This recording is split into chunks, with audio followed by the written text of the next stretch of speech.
Uma boa noite a todos. Tudo bem com vocês? Primeiro culto de 2025. Estamos iniciando os Inconformados, nosso formato de culto. Há 2 semanas atrás estivemos reunidos no Start, que foi lá no sítio.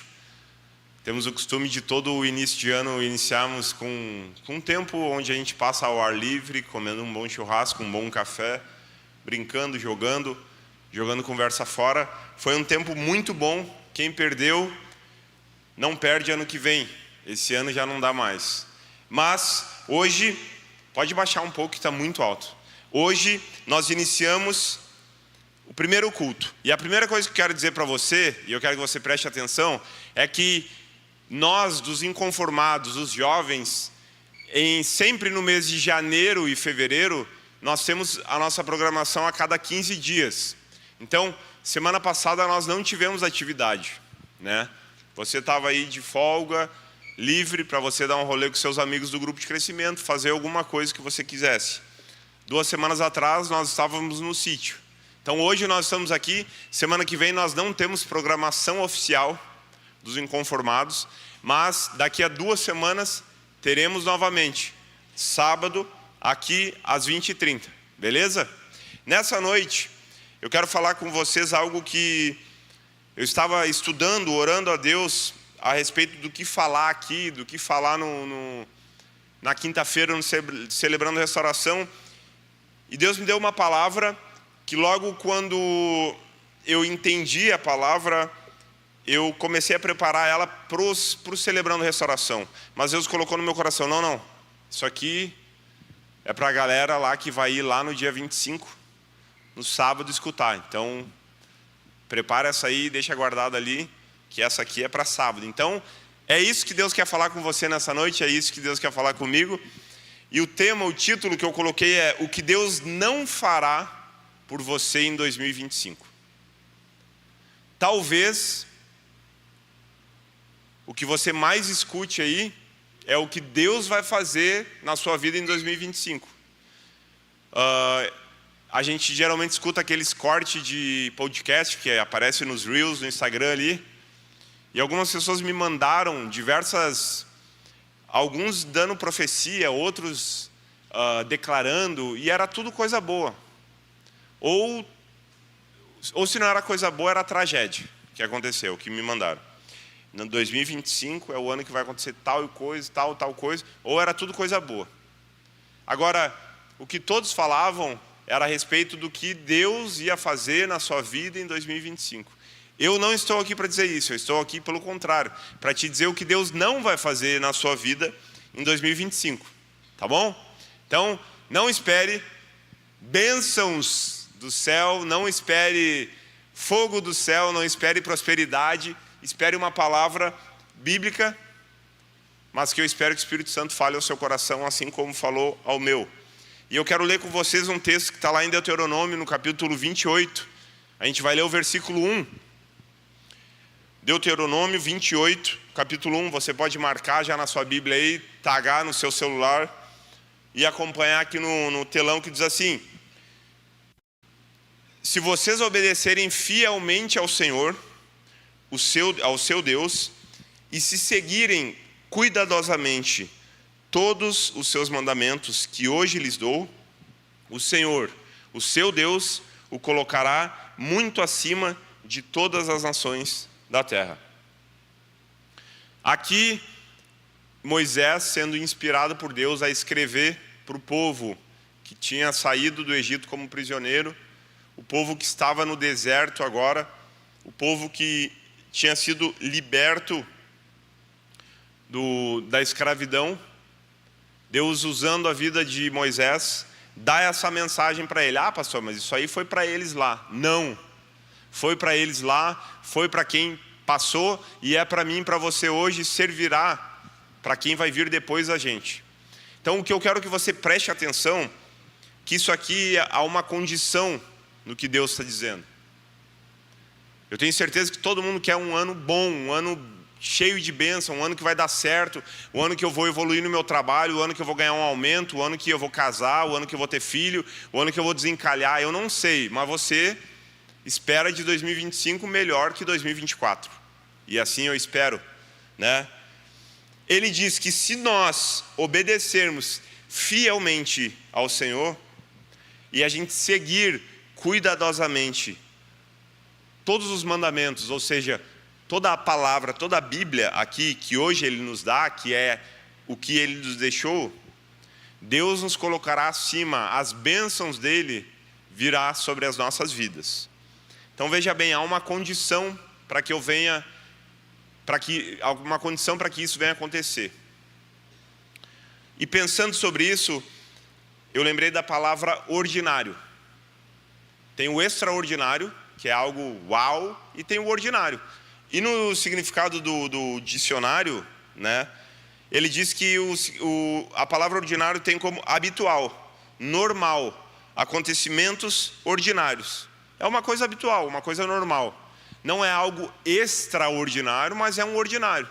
É algo que deve ser feito, é algo padrão, habitual.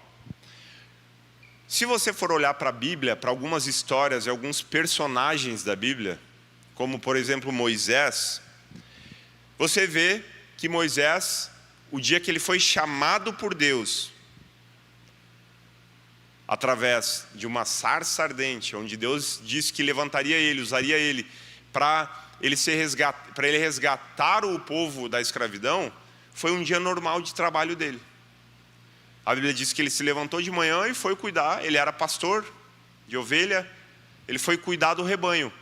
Um dia normal. Se nós olharmos para a vida de Gideão, Gideão foi chamado por Deus enquanto ele estava defendendo o prato de comida da sua família.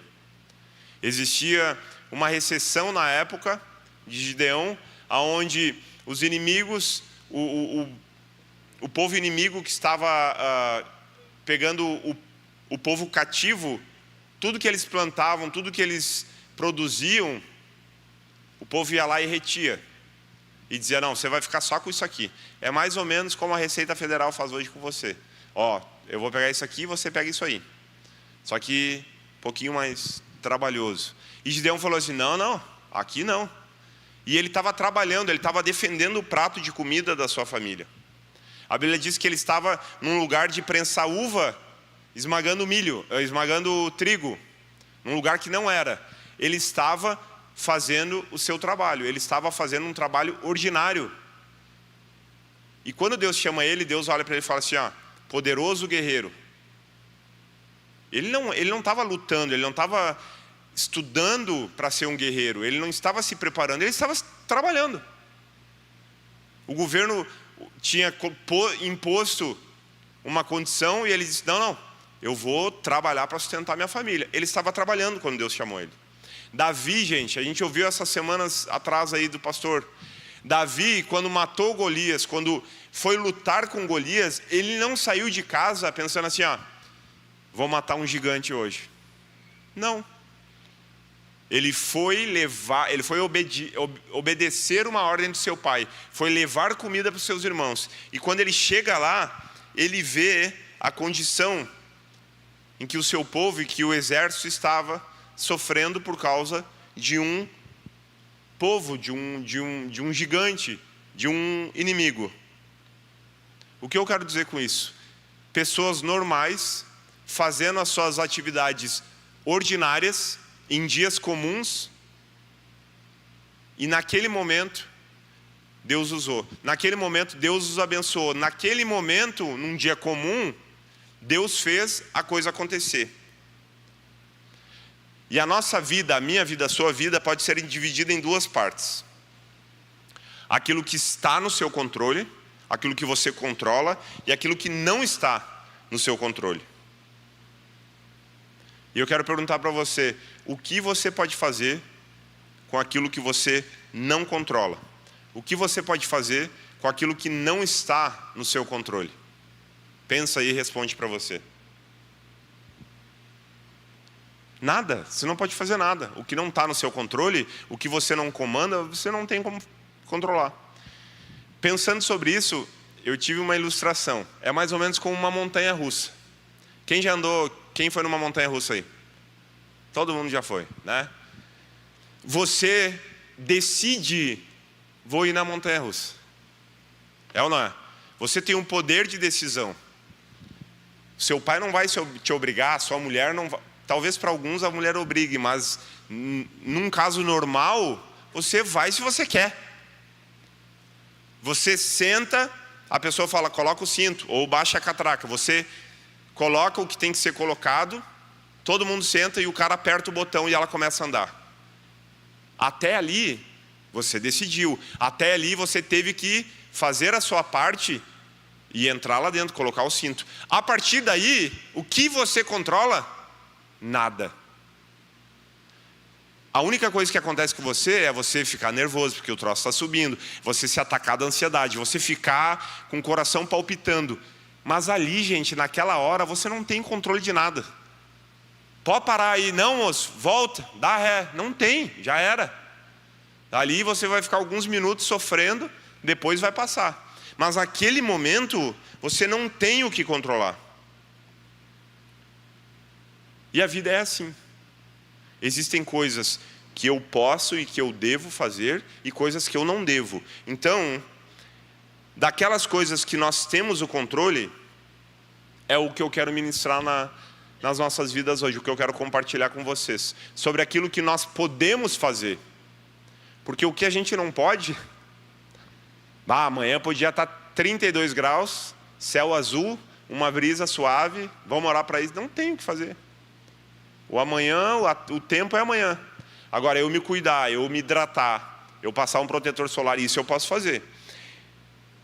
E certamente, você conhece ou você segue alguém nas redes sociais que vive um tipo de vida assim, cheio de energia, cheio de emoção, cheio de uau, que você segue e você fica pensando, nossa, aquela pessoa ela acorda cedo, ela vai na academia, é 8 horas da manhã, ela já acordou, fez o devocional, foi na academia, já correu 5 km, aí ela vai para o trabalho dela, e no trabalho dela ela é a melhor funcionária, aí ela sai do trabalho dela no meio-dia, ela vai num restaurante, ela só come salada, ela só cuida da alimentação. Provavelmente você conhece uma pessoa que você segue e pensa assim, cara, como que essa pessoa consegue fazer tudo isso? Como é que essa pessoa tem tanto dinheiro assim? Como é que essa pessoa consegue cuidar de filho, fazer academia, cuidar da casa, limpar a casa, estudar, ir para a faculdade, sei lá. Bem provável que você segue alguém assim ou você conhece alguém assim. Mas o que eu quero lembrar para você, que essa pessoa que você segue, essa pessoa que você fica pensando como ela pode fazer, ela tem exatamente as mesmas 24 horas que você tem, que eu tenho. Ainda hoje eu recebi um vídeo numa ministração do Billy Graham, e eu ouvindo, e ele disse mais ou menos a mesma coisa. Ele disse assim, os anos podem passar, a tecnologia pode evoluir, os cientistas podem ir ao espaço e descobrir tantas coisas, mas ninguém consegue aumentar o tempo que nós temos. Ninguém consegue fazer com que o homem mais rico do mundo tenha 34 horas e não 24 horas no seu dia. Porque a pessoa que tivesse dinheiro para comprar o que quisesse, podia, não, deixa eu estocar aqui algum dia, algumas horas a mais do que o comum. Ninguém consegue fazer isso. A verdade é que a pessoa que você sabe que, nossa, a pessoa faz muita coisa, a pessoa produz muito, a pessoa consegue fazer tudo, ela tem as mesmas 24 horas que vocês, que eu. Lendo sobre isso, eu achei uma frase de um filósofo grego lá do 1º século, que ele disse o seguinte: sua única tarefa na vida é separar as coisas que você tem o controle das coisas. A única tarefa na vida é separar as coisas que você tem controle das coisas que você não tem o controle. E colocar toda a sua energia nas coisas as quais você tem o controle.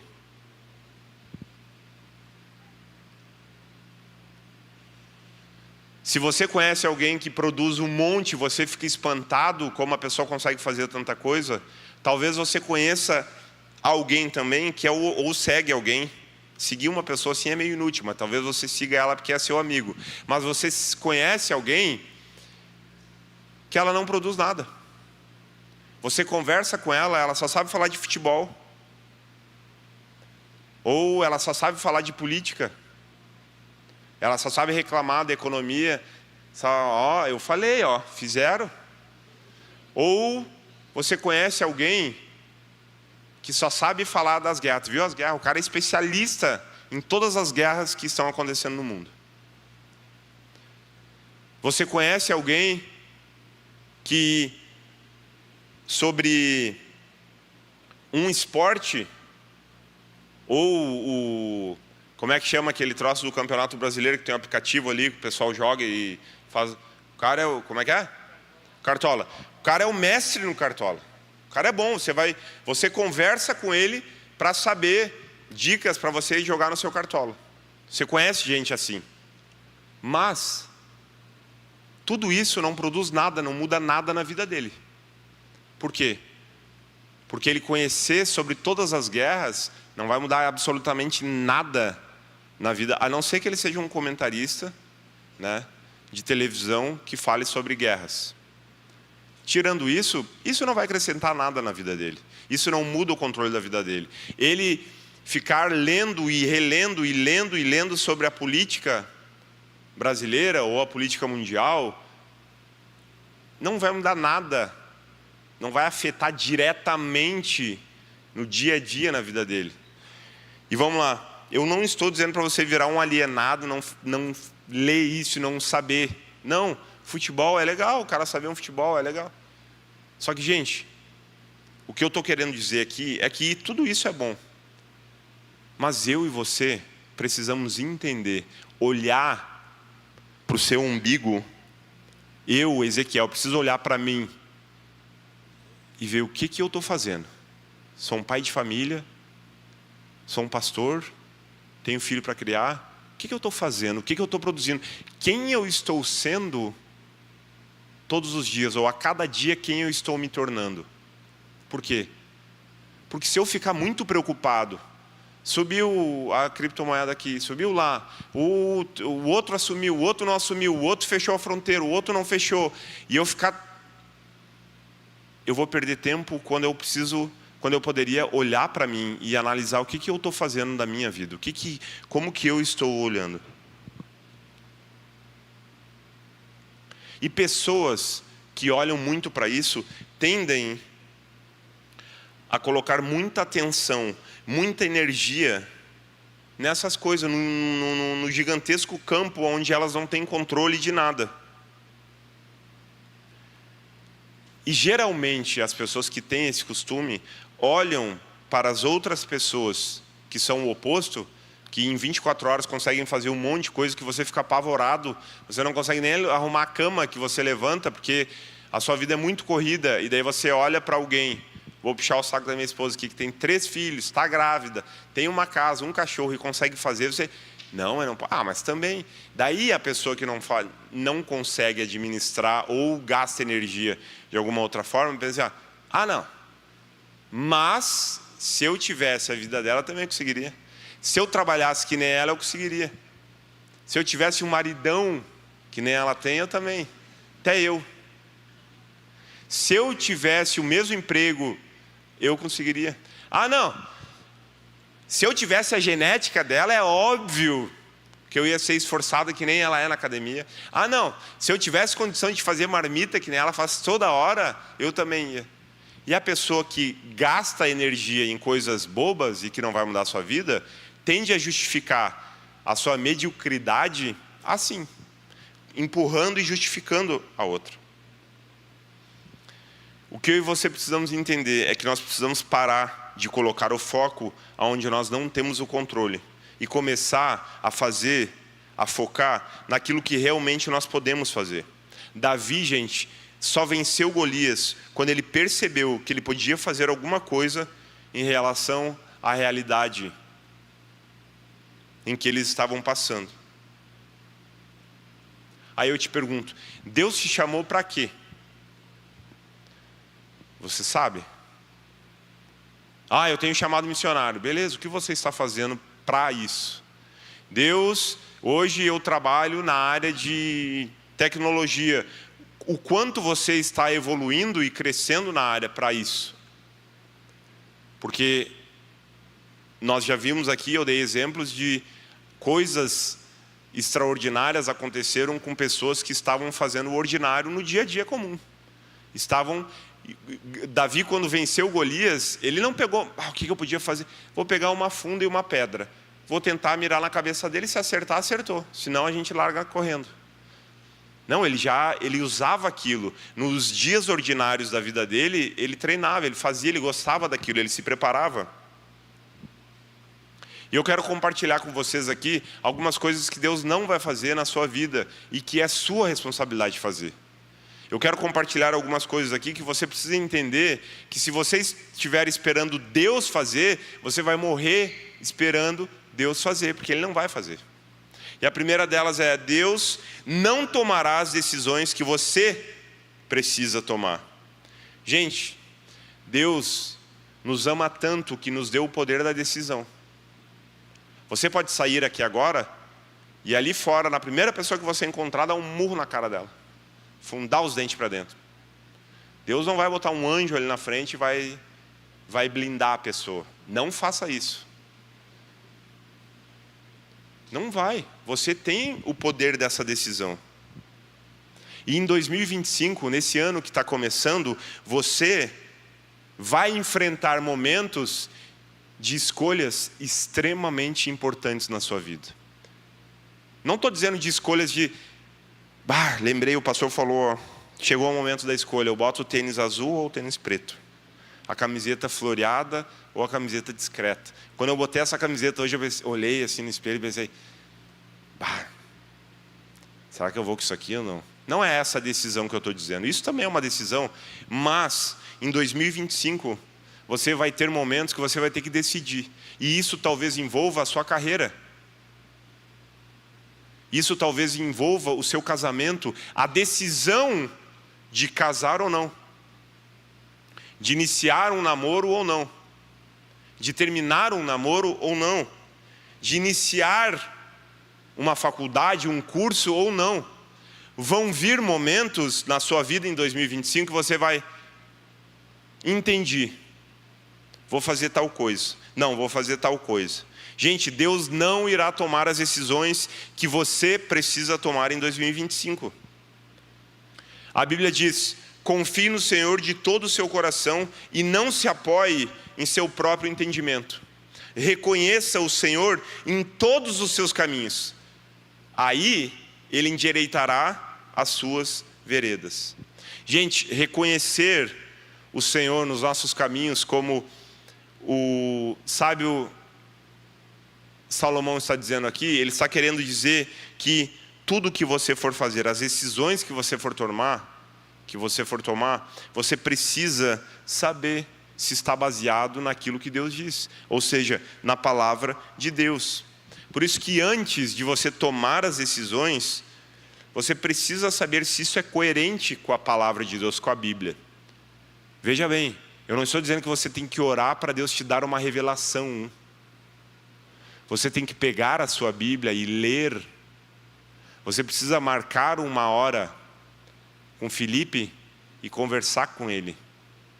Com o pastor Gilberto, com o pastor David, e saber.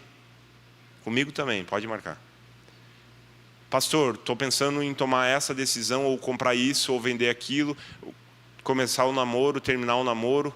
Você vai ter, e o pastor vai dizer assim para ti, vai te dar todos os conselhos, mas ele não vai dizer, separa, termina, compra, não compra. Não, porque o poder da decisão é seu. Ele vai lhe aconselhar à luz da palavra. Reconhecer, gente, que quem precisa tomar a decisão, as decisões que irão vir, é o que vai nos fazer vencer, a tomar as decisões certas. E não só... Deus não vai só tomar as decisões por nós, mas Deus não fará o que é sua responsabilidade fazer.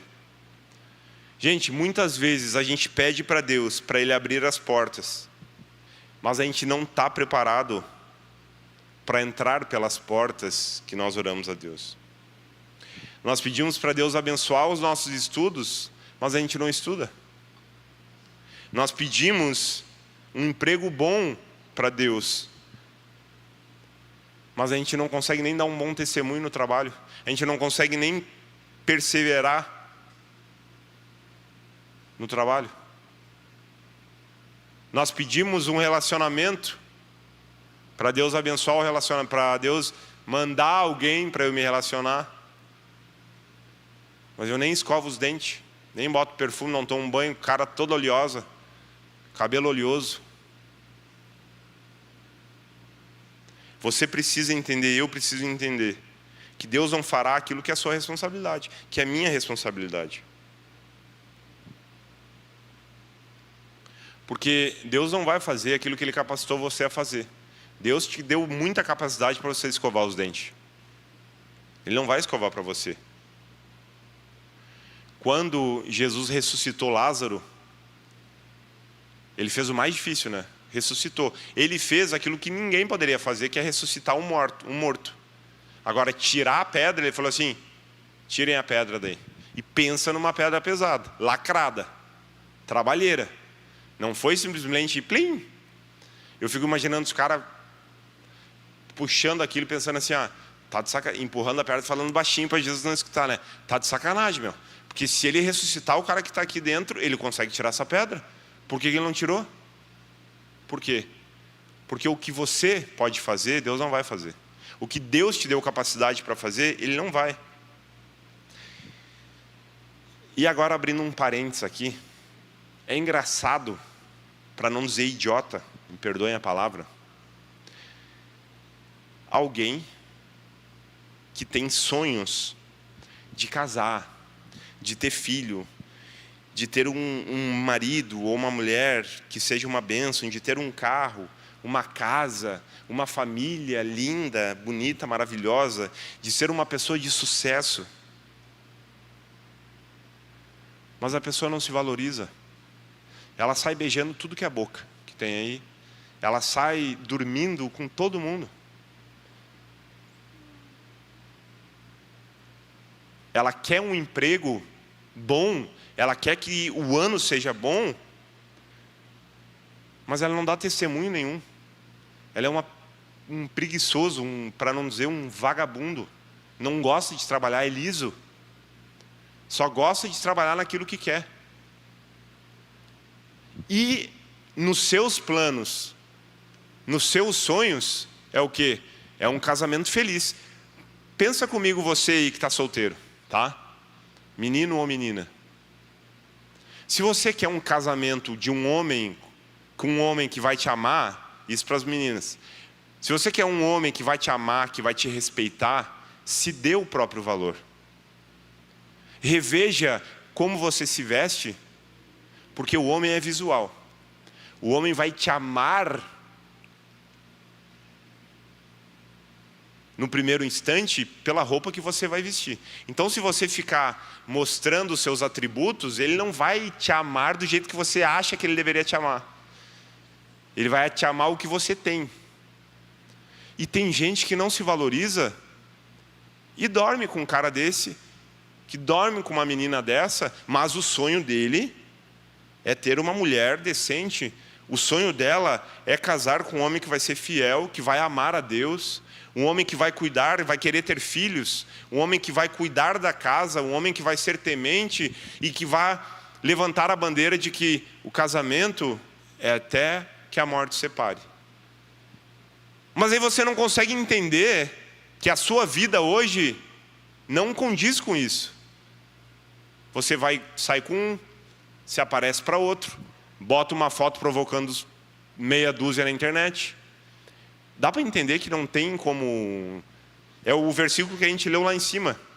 Se você obedecer, se você for fiel às coisas, a gente não faz aquilo que é a nossa parte e quer que todas as coisas vá bem. A Bíblia diz: portanto, irmãos, pela misericórdias de Deus, peço que ofereçam o seu corpo como sacrifício vivo, santo e agradável a Deus. Isso de oferecer o corpo como um sacrifício vivo, santo e agradável, esse é o culto racional de vocês. Gente, Paulo aqui está querendo dizer que a única comprovação histórica, a única comprovação para o mundo aqui, de que nós somos filhos de Deus, é através do nosso corpo. É através das nossas atitudes. Paulo está querendo dizer assim, ó, eu nunca tinha parado para olhar por essa ótica, mas eu vi um pastor falando, e faz todo sentido, ofereçam seu corpo como sacrifício. A gente oferecer o nosso corpo, e no nosso corpo é o que a gente se veste, é a nossa conduta, como a gente fala com os outros, é o nosso comportamento, porque essa é a maneira de ter um culto, de ter um exemplo racional para as pessoas.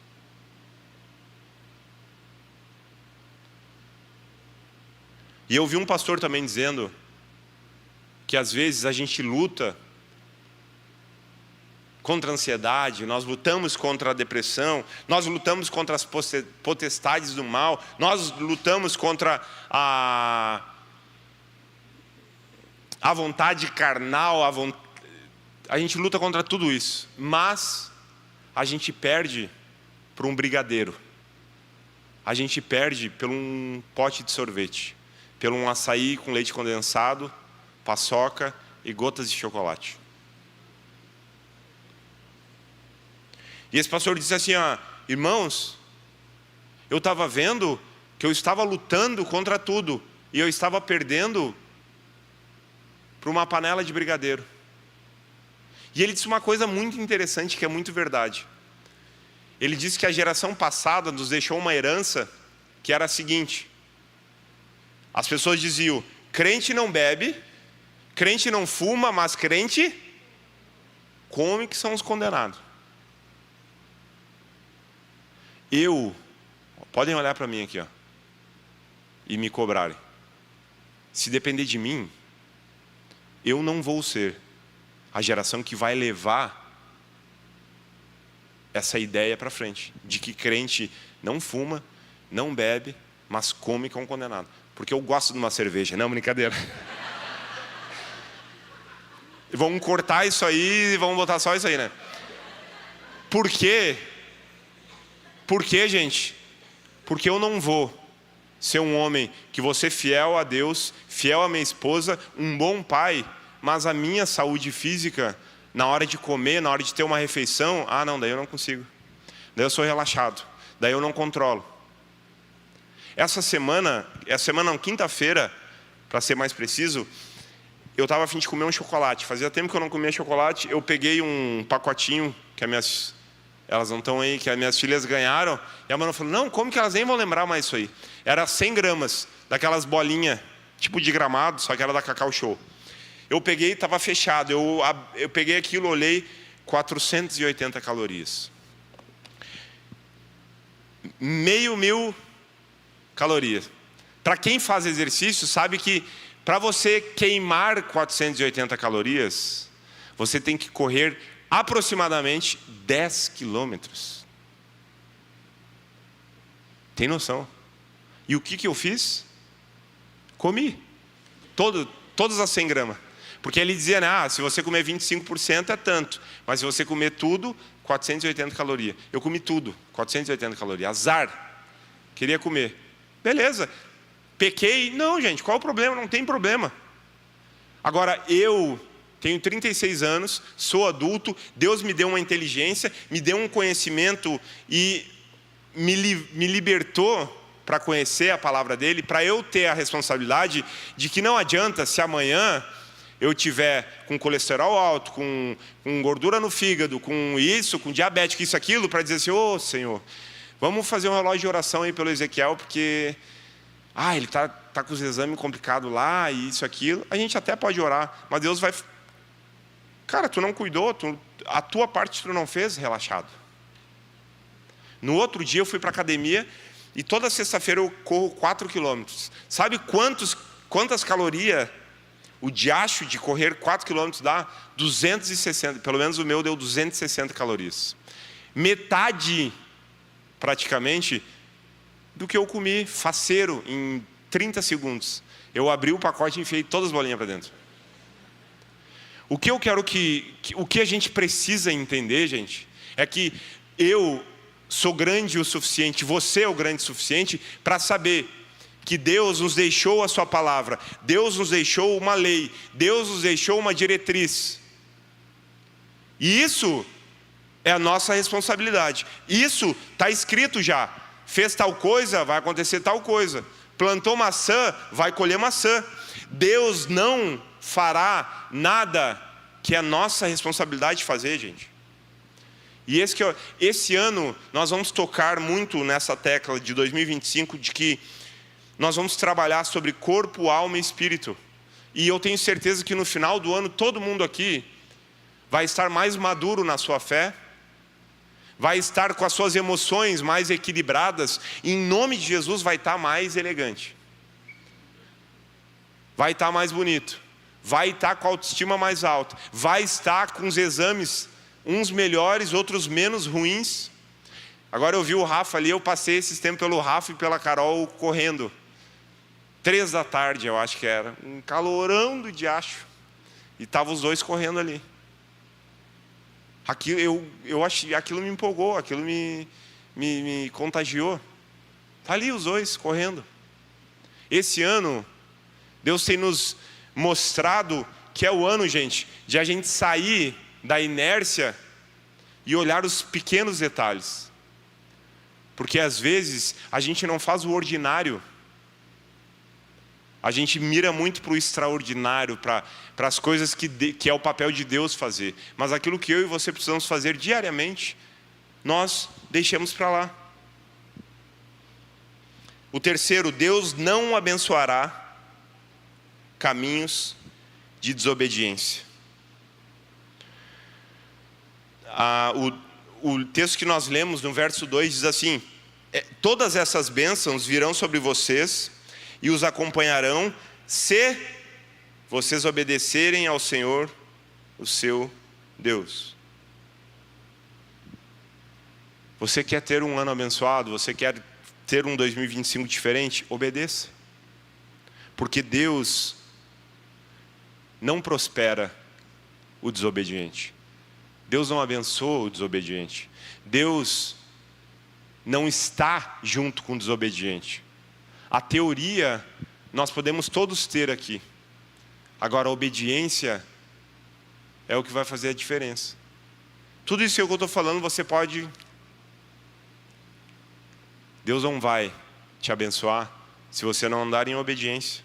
Se você não estiver entendendo que o que você precisa fazer é a sua responsabilidade. E o quarto, gente, e último, Deus não vai desistir de você.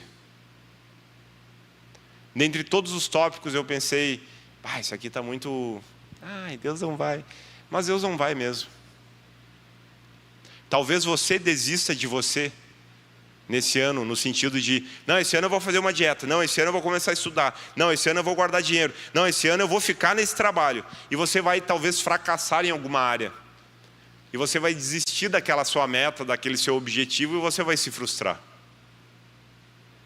O que eu quero dizer para você é que Deus, Ele jamais vai dizer assim, não, cansei, vai, agora te vira, vai sozinho. Não. A Bíblia diz, eis que estou à porta e bato. Se alguém ouvir a minha voz e abrir a porta, eu entrarei e cearei com ele e ele comigo. Embora existam coisas que Deus não fará por você, há uma verdade que deve encher o nosso coração. Há uma verdade que deve encher a nossa vida de esperança. Que Ele nunca irá desistir de nós. E que Ele sempre estará à porta batendo. Mas lembre-se que Ele não vai abrir a porta. Ele bate para você ouvir, você tomar a sua decisão em vou abrir. Você se levantar e você ir até a porta e bater.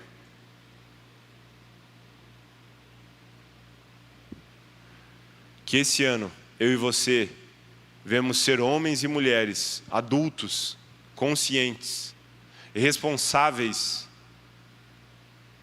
para assumir. Não, realmente, eu tenho negligenciado isso e isso é responsabilidade minha. Não, realmente, Deus não tem aberto as portas para mim porque eu não tenho me puxado. Não, realmente, eu não tenho melhorado porque eu não invisto no meu casamento. Não, realmente, eu estou há 16 anos solteiro porque eu não tenho, sou muito chato. Não, realmente, eu não tenho melhorado na minha saúde porque eu não tenho feito nada para isso. Não, realmente, o meu casamento está em crise porque eu não tenho investido. Não, realmente, eu estou há 10 anos ganhando R$ 1.500 por mês porque eu não... Para mim está bom. Não, realmente, eu ainda moro com a mamãe e com o papai porque é tão bom. 2025 é o ano de nós assumirmos a nossa responsabilidade. E o que depender dos inconformados, o que depender da Igreja Batista Filadélfia de Canoas, nós vamos fazer de 2025. Eu não sei o que vai vir pela frente, mas nós vamos fazer de 2025 um ano extraordinário na vida de todos aqueles que entenderem que precisam olhar para a Escritura, obedecer e dar o seu melhor. Porque o resto, gente, Deus vai fazer. Porque é uma condição. Se eu obedecer, se eu for fiel a Ele, Ele vai abrir os céus para mim. Ele vai fazer eu ser uma pessoa diferenciada. É o lema do Samuel ali. Um bom trabalho inspira um monte. Você vai inspirar pela sua condição. Não porque você é o cara. Até porque se você começar a se achar o cara, você já está em declínio. Mas por você ser um baita de um pai, um baita de um exemplo, as pessoas vão olhar para você e vão se inspirar. As pessoas vão olhar para você e você vai contagiar. Você vai transformar do seu corpo um culto racional, onde vão querer conhecer esse Jesus. E eu quero terminar com uma frase que eu não achei o autor, mas ela diz assim: não espiritualize o que deve ser resolvido com posicionamento. Não espiritualize o que é sua responsabilidade. Ao menos assuma. Se você fracassar em alguma coisa, faz parte. Todo mundo fracassou ou vai fracassar em alguma coisa. Mas assuma. Não espiritualize. Não, Deus fechou as portas. Não era o tempo de Deus. Não. Deus, assuma a sua responsabilidade. Amém? Convido você a se colocar em pé. Baixar a sua cabeça aí. E eu não vou recapitular nada da palavra, mas eu vou orar por mim e por você. Porque a gente já aprendeu nessa noite de que aquilo que é da parte de Deus, Ele faz e Ele faz da melhor maneira. Agora, aquilo que compete a mim e a você, que é muito das coisas que nós vivemos hoje, compete a nós decidir fazer. Então eu vou orar agora, e você faça a sua oração também, hein? Sendo sincero, Deus, vou continuar empurrando com a barriga assim. Não, vou fazer diferente. Não, vou tomar uma decisão. Senhor Jesus, eis aqui as nossas vidas, Pai. Pai, não somos melhores do que ninguém, não somos pessoas perfeitas e nem queremos ser pessoas perfeitas. Mas nós queremos ser a pessoa ao qual o Senhor nos criou para ser. Eu quero ser o Ezequiel ao qual o Senhor planejou, Pai, para que o Ezequiel seja como pai, como pastor, como filho, como esposo, como amigo, como profissional. Eu quero ser o Ezequiel que o Senhor planejou para mim na minha área física, Senhor, nem mais e nem menos, nem fanático e nem relaxado. Eu quero ser o Ezequiel, Senhor, que o Senhor planejou para mim na forma de ministrar a Tua palavra, na hora de ter amigos, na hora de conversar, conversa fora, na hora de me relacionar com os outros, na hora de jogar bola. Eu quero ser o Ezequiel que o Senhor planejou que eu fosse. E me ajuda, Senhor, a quebrar todo o meu orgulho, que não vem admitir quando eu errar, quando eu fracassar, quando eu não atingir aquilo que eu poderia atingir, que a minha desculpa não venha a ser, não era para ser. Não, eu não fiz porque as portas se fecharam, ou eu não fiz porque não era o tempo certo. Mas que eu venha discernir, venha ter um coração humilde e manso para reconhecer aquilo que de fato eu poderia ter alcançado, ou eu poderia ser, ou eu poderia alcançar se eu tivesse feito a minha parte. Dai-nos, Senhor, humildade, Senhor, para podermos lidar com o nosso eu. Dá-nos consciência, Pai. Eu oro para que o Senhor venha dar consciência a cada um aqui. Cada um tem a sua área, cada um tem as suas lutas, cada um tem, Pai, aquilo que sabe em seu coração que precisa melhorar, que precisa ajustar para esse ano. Ajuda-nos. E que no final desse ano, que no final de 2025, nós venhamos olhar para trás, venhamos nos lembrar dessa mensagem e venhamos nos olharmos no espelho, Pai. Vemos uma pessoa mais próxima a Ti, uma pessoa mais posicionada, uma pessoa que Te ama, uma pessoa longe do pecado, uma pessoa longe de uma vida aqui e uma vida lá fora. Uma pessoa que Te ama e que por Te amar, Senhor, é exemplo para os outros em todas as áreas. Em nome de Jesus. Amém. Amém, gente? Quem é que tá vindo? Quem é que veio pela primeira vez aí? Levanta a mão, só para nós poder saber aqui. Nós te dá lá, 2 amigões lá. Mais alguém? Lá também um casal. Mais alguém? Não? Ali aqui uma menina. Gente, vocês são muito bem-vindos. Eu tenho certeza que no final, o pessoal que está em volta de você vai conversar com você, vai dar um abraço em você, vai perguntar o seu nome, em nome de Jesus, porque isso é nossa responsabilidade. Não vai vir um anjo e vai fazer isso por nós. Então o pessoal vai conversar com você. Nós, janeiro e fevereiro, estamos na nossa programação a cada 15 dias. Mas lá em março, acompanhe a gente no Instagram e a gente tem um monte de coisa acontecendo. Acompanhe pelo Instagram. Eu quero dizer para vocês que no dia 2, eu acho, que é sem ser sábado que vem no outro, a gente vai ter o nosso Hangout, tá? Que é uma nova liturgia que nós iremos começar daqui a 2 semanas. Dia 8 de fevereiro, que é daqui a 15 dias, nós vamos ter o nosso Hangout. O que é o Hangout? Hangout é um momento que a gente vai fazer aqui no hall de entrada, que vai ter uma cantina massa, vai ser um momento de comunhão, um momento de bater papo, conversar, um devocional, uma música ao vivo, um momento para você talvez convidar alguém que e não gosta de cantar, não gosta de ouvir um pastor chato, e de conversar, jogar conversa fora, conhecer pessoas novas. Deus tem nos mostrado, tem nos dado estratégias para a gente alcançar e para a gente gerar a comunhão. Então daqui a 2 semanas é o Hangout às 20h30. Aqui no hall de entrada você vai entrar ali, você já vai ver toda a estrutura montada. Venha, aproveite, traga o seu dinheiro para você comer as maravilhosas comidas que a galera está preparando para a gente fazer. Amém? Amanhã nós temos o culto às 10 da manhã e às 8 da noite. Que Deus lhe abençoe e uma ótima semana em nome de Jesus.